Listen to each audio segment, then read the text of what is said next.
उत्तराखंड के कई जिलों में भारी बारिश के बाद नदियां और बरसाती नाले उफान पर आने से लोगों की मुश्किलें बढ़ गईं। चमोली जिले में बद्रीनाथ हाईवे पर तो एक बरसाती नाले ने सड़क के बड़े हिस्से को तोड़ दिया और सड़क के टूटने से चमोली के जिलाधिकारी भी कुछ देर के लिए वहां फंस गए। फिर उनके एक सुरक्षाकर्मी ने डीएम का हाथ पकड़ा और बड़ी सावधानी से उन्हें रास्ता पार करवाया। असल में चमोली के डीएम विकास कार्यों का जायजा लेने बद्रीनाथ गए थे, लेकिन जब वो लौटे तो बारिश की वजह से रास्ता बंद हो चुका था।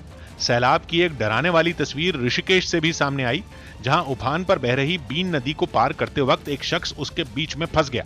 जैसे ही किनारे खड़े कुछ लोगों ने उसे देखा तो उनमें एक ने उसे बचाने के लिए दौड़ लगा दी। अपनी जान की परवाह किए बगैर वो सैलाब के बीचों बीच पहुंच गया। थोड़ी देर में कुछ और लोग भी वहां पहुंच गए। फिर सभी ने मिलकर वहां फंसे शख्स को सुरक्षित बाहर निकाला।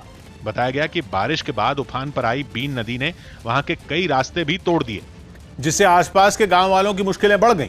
भारी बारिश के बाद कुछ ऐसी ही मुश्किलों का सामना पौड़ी जिले के लोगों को भी करना पड़ा, जहां कोटद्वार और दुगड्डा के बीच एक बरसाती नाले में पानी के साथ सड़क पर बड़े पत्थर भी आ गए। उन पत्थरों को हटाने के लिए एक खुदाई करने वाली मशीन को काम पर लगाया गया। जब बड़े पत्थर हट गए तो तेज बहाव के बीच से गाड़ियों को पार करवाया गया। बड़ी गाड़ियां तो आराम से पार हो गईं, लेकिन मोटरसाइकिल वालों को यह बरसाती नाला पार करने में काफी मुश्किल हुई। बारिश की वजह से बाकी जिलों की तरह पौड़ी में भी नदियां उफान पर आ गईं, इसलिए वहां प्रशासन ने लोगों से नदियों के किनारे न जाने की अपील की।